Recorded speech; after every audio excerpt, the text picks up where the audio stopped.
Hello and welcome to Python for Everybody. My name is Charles Severance and I am your instructor.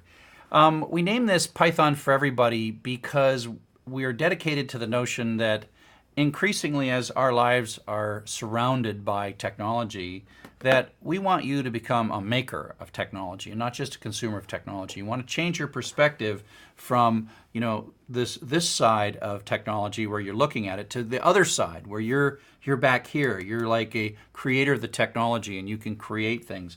And it takes a long time and you may not want to be a professional programmer ever. You might just read a little bit of data, but we believe that everybody should know basically how to program and how to get things done inside of a computer, just as much to just be a responsible participant in a modern, increasingly technically oriented society. Computers want to be helpful. They are programmed, they're designed, the hardware's designed. We'll talk about hardware in the next segment, but it's designed and wired, and when you apply electricity to it, it basically has one question, and that is, what do you want to do next? And if you think about your phone and all the apps that you have on your phone, each app is like what to do next, what to do next. So as a programmer, your job is to serve the user. The user has something they want to do. Maybe they want to zing a bird towards a pig, or maybe they need to analyze some data, or maybe they want to do something like talk to their phone, and you have to be a real advanced computer scientist. And so as a user, we just have so many wonderful programmers who've put so much software that make these phones intelligent. The hardware itself is not all that intelligent, and our job as programmers is to act as intermediaries between the hardware and the user to build something wonderful and beautiful. And so you can kind of imagine that your job as a programmer is to intermediate between the hardware and the end user. And if you're a professional programmer and you're trying to sell your software, well, you're trying to imagine what the world might want. And you can imagine all these app stores, etc. And these are places that you can build software and exchange that software with other folks and help people out. And like I said, we are trying to flip you from one side of this device to the other side of this device, where you are the maker. And you can think of this as a tool to manage your calendar or drive your car and read a map or whatever. But when you look at it from the other side, when you look at it from being a programmer, you use things like compilers and interpreters and programming languages and networks, etc. And we actually have tools that we are going to learn to use. Python is a tool that the programmers on the back side of this computer use to make new things for the front side of the computer. Now, what's your motivation to become a programmer? Well, the kind of gross motivation for professional programmers to build something for everyone else to use. Like, I work on this open source software called Sakai, which millions of people use around the world teaching and learning. It's very rewarding for me. I feel really good about that. You might build a guest book for a website. But that's generally not the first thing that you're going to do with your programming skills. You might get some data. You might be an accountant, or you might be a lawyer, or you might be a librarian. And somebody's got some data, and you can't get a report out of this data, something you're really curious about. Somebody says, could you knock out a little piece of Python code to count up the number of times that this happens on Saturday, but then it also happens again on Monday? Tell us how many times that happens. And so you write, 40 lines of code, and it comes out and tells us what that data is. And that's really useful. The key difference between writing a program for someone else and writing a program kind of for yourself to consume or just a few other people is the rigor. You don't have to be such a professional just to write code that you can use yourself. If it works and it gets you the data you want, then, job done. If you want to become a professional programmer, then you kind of have to study how to be more precise and more engineering. But we're not going to worry about that in this beginning set of courses. We just want you to learn the mechanics and the language of programming. And so we kind of want to take you, like I said, from being a user to being a programmer. And as a programmer, you start thinking of yourself as living inside the computer. So you're a consumer out here, you're clicking on buttons and stuff. And so as a programmer, you're going to write code, and that code is going to use data, networks, and CPUs, and memory, and then do something for the user. And so we're trying to change your perspective and sort of pull you into the computer. But what are you doing in that computer? What's code? What's software? What's a program? Well, a program is like a sequence of stored instructions. And the idea is the computer itself at the lowest level in the hardware is just not that smart.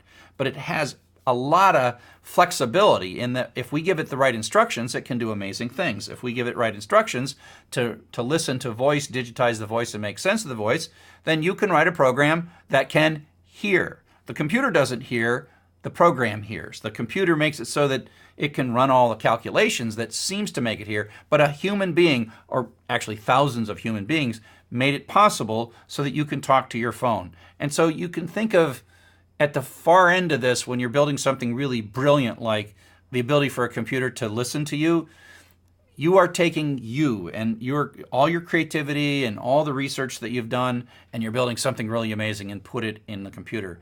But it is still a stored series of instructions that run step by step, and someone figured out every single little step that has to happen.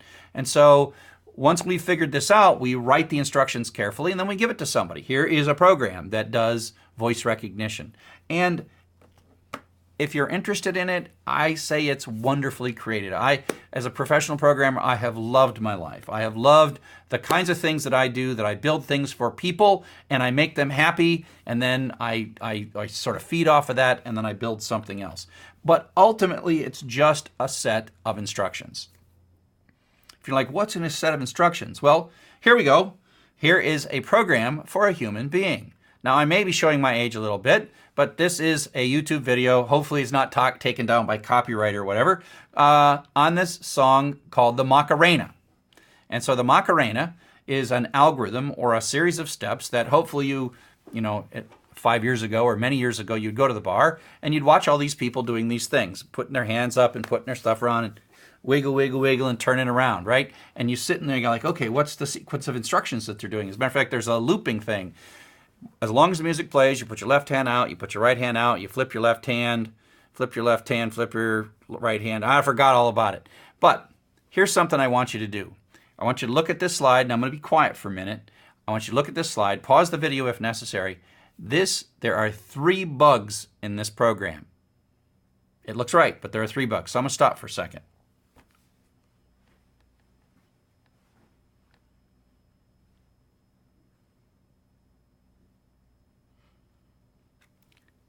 So hopefully you paused if you had to.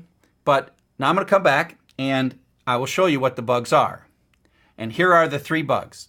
Now, if you didn't find them, even if you look closely, you have learned something about human beings. And that is that we human beings operate in an error-filled world. There's typographical errors, people say things incorrectly, and we as people just fix them as we're perceiving them, as we understand them. But even as you read this, you might not have seen these mistakes because your brain just fixed them, because we just fix errors in our environment. It's what we do. Computers aren't like that. They're not like that. Although voice recognition, after a while, that software does learn how to filter out errors, but that was really hard to write, okay? Computers do not understand how to filter out errors, but with enough instruction, you can kind of get them to filter out errors, okay? And that's why search engines kind of work there.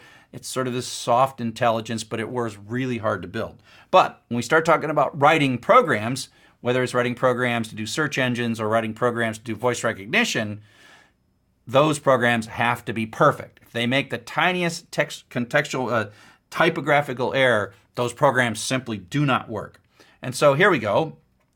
So here we say write ham to the back of the head. What? Where was there ham in this? So you got this ham in your hand and you want hit in the back of your head.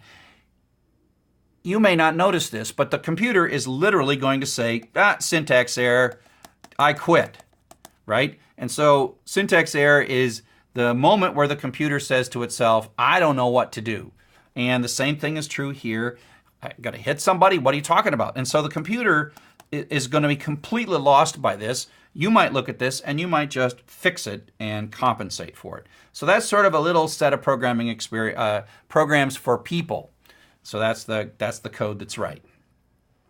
So let's talk a little bit about programs in Python. Like I said, it's a set of instructions. So I'm going to put up some text here, and I want you to count the number of each word in this text and then tell me what the most common word is and how many times this word occurs. Here we go.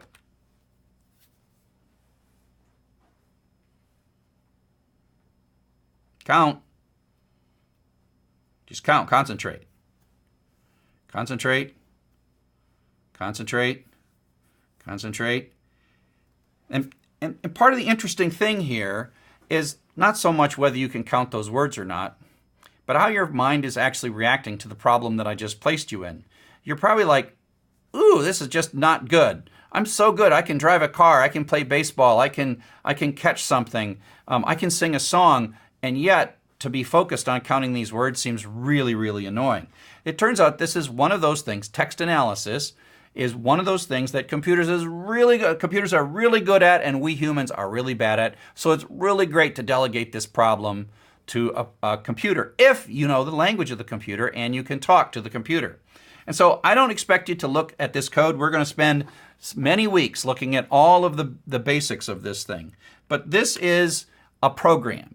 This is a set of instructions. It's got about 11, 12 lines of code. And in it, we have instructed the computer to read through a bunch of text, count the words, and tell us what the most common word is. And so if we run this program and we give it, a file of words, it'll say the most common word is 2 and there's 16. That clown text that I just asked you to, the is the most common word, and there are 7 of those. And so this is basically an outline of a program that, it is a program that solves this problem that we will learn about. So don't try to learn this right away. Up next, we're going to talk about the hardware architecture and what goes on inside the computer that you're going to make use of as you become a programmer.